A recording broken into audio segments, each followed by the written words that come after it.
کیا وجہ تھی کہ آپ نے کشمیر چھوڑ کے اسلام آباد کا رخ کیا؟ آپ کا نشان بھی بڑا منفرد ہے، اینٹ، اس حوالے سے کیا کہیں گے؟ اور NA48 جو ہے وہ ہم نے دیکھے کہ زیادہ تر یہاں پر دیہی علاقے بھی ہیں، تو وہاں کے نوجوانوں کے لیے ان کو روزگار فراہم کرنے کے لیے آپ کے کیا پلانز ہیں؟ آپ آزاد حیثیت سے الیکشن لڑنے جا رہے ہیں، عوام میں آپ جا رہے ہیں، آپ کیا بیانیہ لے کر جا رہے ہیں؟ بات ہو سیاست کی یا ہو ملاقات آپ کے سپر سٹار سے، ہو ٹاؤن گپ شپ یا تبصرہ ملکی حالات پر، دیکھتے رہیے پروگرام 20 منٹس صرف خبرنامہ ٹی وی پر۔ السلام علیکم ناظرین، آپ دیکھ رہے ہیں خبرنامہ ٹی وی اور میں ہوں حمزہ احسان۔ ناظرین، عام انتخابات آمد ہے اور الیکشن کو تقریباً 2 ہفتے رہ چکے ہیں۔ اس سے قبل جب الیکشن کمیشن کی طرف سے الیکشن کی تاریخ سامنے آئی تھی تو ماحول اتنا گرم نہیں تھا، تمام جماعتیں اس کشمکش میں تھی کہ الیکشن ہوں گے نہیں ہوں گے، لیکن جیسے جیسے دن قریب آتے جا رہے ہیں ماحول بڑا گرم ہوتا جا رہا ہے۔ اور اسپیسیفکلی اگر ہم اسلام آباد کی بات کریں تو یہاں پر بھی سیاسی ماحول بہت گرم ہو چکا ہے، اور پرٹیکولرلی NA48 کی بات کریں تو یہاں پر بھی زبردست جو ہے وہ کمپینز چل رہی ہیں، ڈور ٹو ڈور کمپینز ہو رہی ہیں اور سیاسی سرگرمیاں عروج پر ہیں۔ آج میرے ساتھ راجہ محمد فاروق ایڈوکیٹ صاحب موجود ہیں جو کہ حلقہ NA48 اسلام آباد سے قومی اسمبلی کے لیے الیکشن لڑنے جا رہے ہیں۔ اس سے قبل کشمیر میں انہوں نے سیاست کی اور مشیر بھی رہ چکے ہیں کشمیر میں۔ آج ہم ان سے گفتگو بھی کریں گے اور عام انتخابات کے حوالے سے ان کی تیاریاں کیسی جا رہی ہیں اس حوالے سے بھی بات کریں گے۔ سب سے پہلے سر بہت شکریہ، آپ نے اپنے خبرنامہ ٹی وی کو وقت دیا۔ جی ویلکم۔ سر یہ بتائیے گا، آپ نے کشمیر میں سیاست کی بڑے اہم عہدوں پر بھی آپ فائز رہے، اس مرتبہ جنرل الیکشن 2024 میں آپ نے اسلام آباد کا رخ کیا اور اس حلقے سے آپ الیکشن لڑنے جا رہے ہیں، کیا وجہ تھی کہ آپ نے کشمیر چھوڑ کے اسلام آباد کا رخ کیا؟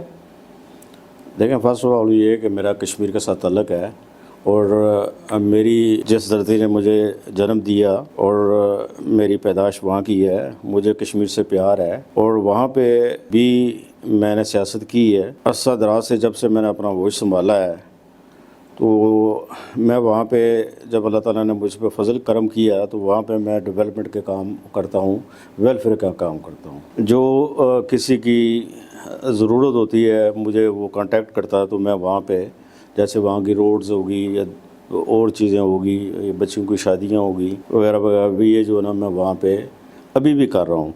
اور دوسری بات یہ ہے کہ میں تقریباً یہاں PWD میں میری رہائش جو ہے نا وہ 2006 سے آنورڈ ہے، تو زیادہ تر میرا وقت یہاں پہ گزرتا ہے، اور یہاں کے جو میں نے دیکھے مسئلے مسائل، کیونکہ میں خود یہاں کا رہائشی ہوں، تو میں کافی عرصے سے میں یہ سوچ رہا تھا کہ یہاں پہ، کیونکہ جب کوئی بھی یہاں سے الیکٹ ہوتا ہے، چاہے کوئی پارٹی بھی ہو، اور انہوں نے ہمیشہ سوسائٹیز کو اگنور کیا ہے ان کے، کیونکہ یہاں پہ سوسائٹی کے مسئلے مسائل ہیں، روڈز کے ہیں، حتیٰ کہ یہاں پہ جو گاربیج وغیرہ بھی کئی دفعہ ہم لوگ خود یہاں پہ ڈرمز وغیرہ جو ہے نا وہ ارینج کرتے رہے ہیں۔ اور اس کے علاوہ جو یہاں پہ سب سے بڑا ایشو ہے، کسی کا گیس کا ایشو ہے، کسی کا پانی کا ایشو ہے، روڈز کا ایشو ہے۔ اور یہ میں نے دیکھا کہ اب آپ یہ دیکھیں کہ سوسائٹیز میں باقی ساری فیسلٹیز ہونے کے باوجود یہاں تقریباً 15 سوسائٹیز ہیں جس میں کسی کا بھی گریو یارڈ جو اپنا نہیں ہے۔ ہم لوگ جب یہاں سے کسی ڈیتھ ہوتی ہے تو وہ CDA جاتا ہے وہاں پہ، پہلے وہ ایک یہ پلاٹ پرچیز کرتا ہے، وہاں CDA کا ایک قسم کا پلاٹ ہے، وہ 4 لاکھ روپے وہ لیتے ہیں، اور وہاں پہ ڈیڈ باڈی جو ہے نا وہاں سے لے جا کر کرتے ہیں۔ دوسرا یہ PWD ہے، ان کا بھی اپنا گریو یارڈ ہے، لیکن وہ بھی نہ ہونے کے برابر ہے، وہ بھی انہوں نے لوئی بیر میں دیا ہوا ہے۔ اور پھر دوسرا میں نے یہاں پہ دیکھا ہے کافی سارے ایشوز ہیں، مثلا یہاں پہ پلاٹس وغیرہ جو الاٹمنٹ ہوئی ہیں، الاٹمنٹ لیٹر لوگوں نے اٹھائے ہوئے ہیں، اگر کوئی بچہ یتیم ہے یا بیوہ ہے جس کا کوئی چلنے والا نہیں ہے ساتھ، تو ان کی وہ الاٹمنٹ کی الاٹمنٹ ہی رہتی ہے۔ بہت سارے ایشوز ہیں، کیونکہ میرا خود تعلق وکالت سے ہے، کارپوریٹر لاہر ہوں میں، تو میرے پاس بھی یہ ایشوز آتے رہے ہیں، تو میں سوسائٹیز میں جا کے، ڈفرینٹ سوسائٹیز میں وہاں پہ جا کے میں نے یہ کیس پریزنٹ کیے ہیں کہ، لیکن اس میں انہوں نے کوئی نہ کوئی بہانہ بنا کے، پھر حتیٰ کہ جو کوآپریٹر رجسٹرار ہیں ان کے پاس بھی میں 1-2 دفعہ گیا ہوں کہ یہاں پہ جو ایشوز ہیں ان کو ریزالو کریں۔ یعنی NA48 اسلام آباد کا بڑا امپورٹنٹ حلقہ ہے، اور امپورٹنٹ حلقہ ہے، بہت زیادہ اسی مسائل کے پیش نظر آپ نے فیصلہ کیا کہ میں اسلام آباد سے جی الیکشن لڑوں تو گا؟ انشاءاللہ میرا یہ فرسٹ یعنی اس میں پرائرٹی ہوگی کہ میں سوسائٹی، کیونکہ میں خود یہاں کا رہائشی ہوں، تاکہ میں سوسائٹیز جتنے بھی ایشوز ہیں ان کو جس فورم پہ بھی جانے کی ضرورت ہوگی وہاں پہ میں جاؤں گا، اور انشاءاللہ میں جو ان کے ایشوز ہیں وہ ریزالو کراؤں گا۔ ٹھیک ہے سر، ہم نے دیکھا ہے سیاسی جماعتیں اب جلسے بھی کر رہی ہیں، کنونشنز بھی کر رہی ہیں، لیکن ان کے پاس کوئی بیانیہ نہیں بن رہا، وہی پرانی باتیں ہیں، وہی سب کچھ جو وہ پہلے کرتے تھے، اور اسپیسیفکلی جو 16 مہینے کی گورنمنٹ تھی اس کے بعد ان تمام سیاسی جماعتوں کے پاس بیانیہ نہیں بن رہا۔ آپ آزاد حیثیت سے الیکشن لڑنے جا رہے ہیں، عوام میں آپ جا رہے ہیں، اب کیا بیانیہ لے کر جا رہے ہیں؟ دیکھیں اس میں یہ ہے کہ فرسٹ آف آل میں آپ کو بتاؤں کہ میں خود کارپوریٹ کنسلٹنٹ ہوں۔ میرا کام جو ہے نا وہ یہی ہے کہ نئے پروجیکٹس وغیرہ لگانا یا دوسرے کوئی انڈسٹریز وغیررہ کو جو پروموٹ کرنا۔ تو میرا بیانیہ یہ ہے کہ فرسٹ آف آل تو یہ ہے کہ یہاں جو لوگ اگنور ہوتے رہے ہیں، مثلا یہاں سے ووٹ لے کر جو لوگ الیکٹ ہوئے ہیں، وہ دوبارہ میں نے یہ سارا سروے کیا ہے جو میرا ایریا ٹوٹل جتنا بھی ہے، خاص کر یہ جو گاؤں سراؤنڈنگ ہے جس میں یہ لوئی بیر ہے، دروالا ہے، ترلائی ہے اور کرپا ہے، بمبر تراڑ ہے، ترامڑی ہے، ان کے جو ایشوز ہیں چھوٹے چھوٹے ایشوز ہیں گلیوں میں، مثلا لیٹ سے اگر وہاں پہ آپ نے گاڑی لے کر جائیں یا موٹر سائیکل لے کر جائیں تو وہاں سے نہیں گزرتا، وہ پانی ان کے جو سیوریج پرابلمز ہیں وہ نہیں حل ہو رہے، پانی ان کا اگر اپنے بور کروائے ہوئے ہیں لیکن ان کی نکاسی، پانی کی نکاسی پراپر نہیں ہے، وہاں پہ جمع ہوا ہے، اور جس میں یہ سراؤنڈنگ سوسائٹیز ہیں ان کو نہ وہ راستہ دے رہی ہیں، زمین انہوں نے ان سے لے لی ہے لیکن ان کو راستہ بھی نہیں دے رہی۔ اور ان چیزوں کو دیکھ کر میں نے یہ ڈیسائیڈ کیا کہ میں ان لوگوں کی خاطر میں اپنے آپ کو سامنے لاتا ہوں، اور جہاں تک میری ہیلپ ہو سکی میں ان کے ایشوز جو ہے نا وہ ریزالو کراؤں گا۔ ٹھیک ہے کیونکہ میری اس حلقے کی ہم بات کریں، NA48 کی، ہم نے مختلف جگہوں پہ سروس بھی کیے، سب سے بڑا مسئلہ یہاں پر پینے کا صاف پانی ہے۔ جی صاحب، مختلف علاقوں میں صاف پانی نہیں مل رہا، تو اگر آپ کو عوام نے خدمت کا موقع دیا تو پانی کے لیے آپ کیا کریں گے؟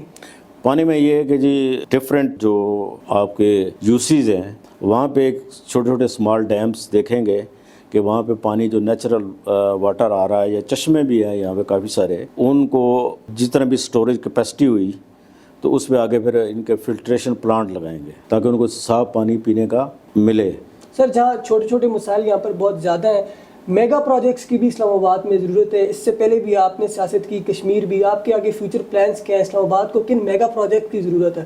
اسلام آباد میں جو میگا پروجیکٹس ہیں اس میں سب سے پہلے تو ان کا یہ رورل ایریاز ہے، وہاں پہ ان کو الیکٹریسٹی پرابلم ہے، اور میں تو یہ کہوں گا کہ یہاں پہ جو گرڈ اسٹیشن ہے، ایک جو رورل ایریا کا یا ہمارے یہ سوسائٹیز کا ایک سیپریٹ گرڈ اسٹیشن ہونا چاہیے۔ یہاں پہ وولٹیج پرابلم ہے، میں نے دیکھا کہ ایلٹ سے ایک 50 kVA کا ٹرانسفارمر ہے، اس پہ تقریباً 300 گھر انہوں نے کنیکشن دیے ہوئے۔ تو میری یہ پریفرنس ہوگی کہ یہاں پہ گریڈ اسٹیشن چھوٹا بنے، اور پلس ان کے کیونکہ 11,000 وولٹیج والی وائر جا رہی ہے، بڑی بڑی دور سے یہ تاریں لا رہے ہیں، اور ان کو اس میں پرابلم ہے، گرمیوں میں ان کا پنکھا نہیں چلتا، اے سی تو خیر دور کی بات ہے، دوسرا ان کا جو وہاں پہ فریج وغیرہ نہیں چلتی۔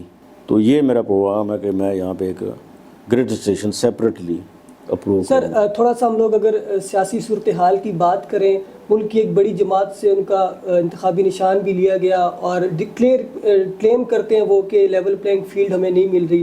ایک انتخابات میں حصہ لینا تمام جماعتوں کا جمہوری اور آئینی حق ہے، آپ کیا سمجھتے ہیں کہ اس طرح کسی جماعت کو کونے لگانا کیا یہ صحیح ہے جو نظام چل رہا ہے اس وقت؟ دیکھیں میں اس پہ پہلے فرسٹ آف آل تو میں اس پہ بات نہیں کرنا چاہ رہا، لیکن دوسرا یہ ہے کہ جب آپ ان کی بھی کارکردگی دیکھیں 3 سال کی نل ہے، ٹھیک ہے، سبسیکوئنٹلی جو 1 سال یہ گورنمنٹ رہی ہے اس کی بھی کارکردگی دیکھ لیں، یہ ایکچولی ایک دوسرے پہ الزامات لگاتے ہیں لیکن انہوں نے کوئی اپنی پالیسیز جو ہے نا وہ واضح نہیں کی۔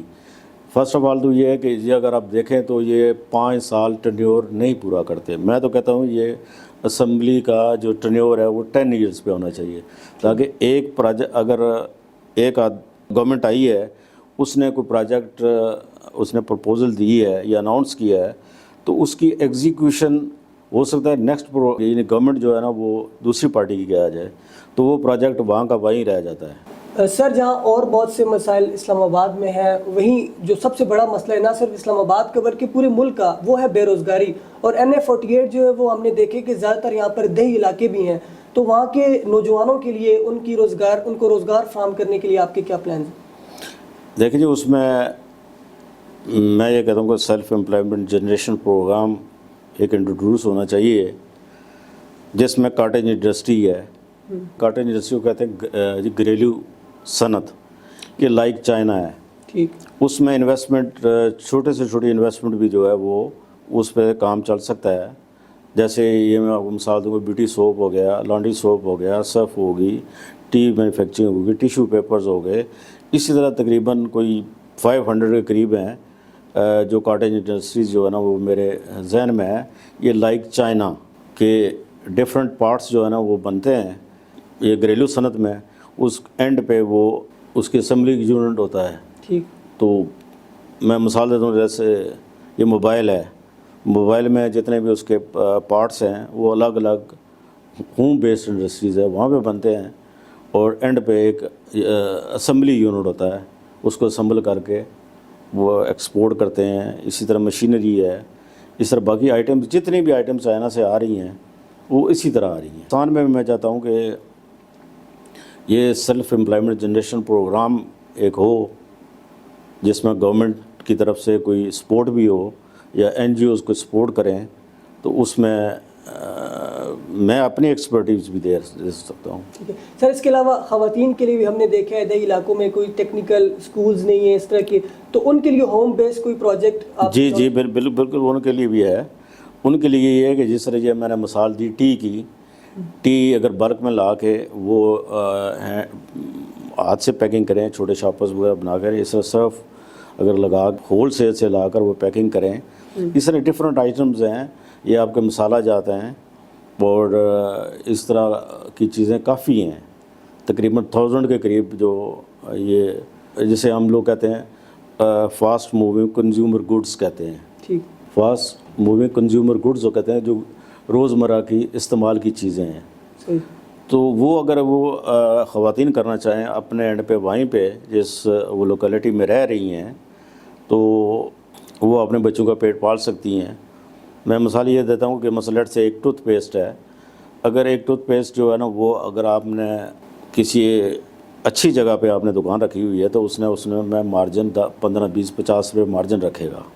لیکن وہی اگر آپ ہول سیل سے لا کر اپنے ایریے میں ایک چھوٹا سا سیٹ اپ بنا لیں، مارجن آپ کم اپنا رکھیں تو اس میں ان کا کام چل سکتا ہے.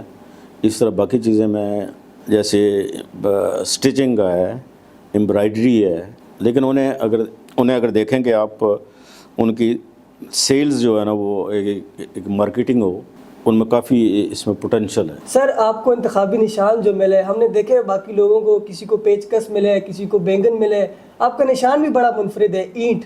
اس حوالے سے کیا کہیں گے؟ دیکھیں جی، میرا جو انتخابی نشان ہے یہ ہے اینٹ.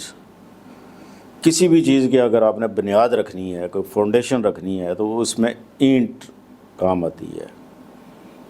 پرٹیکولرلی جو یہ ڈیولپمنٹ کے کام ہیں، کوئی گلی بنانی ہے یا کوئی چیز یا گھر تعمیر کرنا ہے تو اس میں اینٹ جو بیسک چیز ہے. اور میں یہ کہتا ہوں کہ پاکستان، ایک نئے پاکستان کی بنیاد وہ بھی اینٹ سے رکھی جائے گی. بالکل.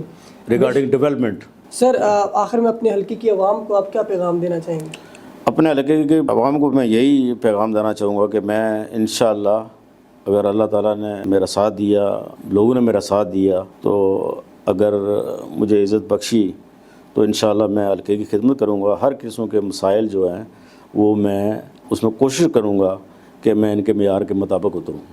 Okay sir, wish you best of luck. یہ تھے راجہ محمد فاروق ایڈوکیٹ صاحب. ان کی گفتگو آپ نے سنی اور ان کا یہی کہنا تھا کہ مسائل بہت زیادہ ہیں. عوامی نمائندے یہاں سے منتخب ہونے کے بعد اسپیشلی سوسائٹیز کی طرف رخ نہیں کرتے، اور انہوں نے جو پروگرامز جن کا ذکر کیا وہ بڑے انٹرسٹنگ ہے اور جو وقت کی ضرورت ہے وہ بھی ہے. اور اسی کے ساتھ آپ سے اجازت چاہیں گے. خبرنامہ ٹی وی کو سبسکرائب، فیس بک پیج کو فالو اور لائک ضرور کیجیے. اللہ حافظ.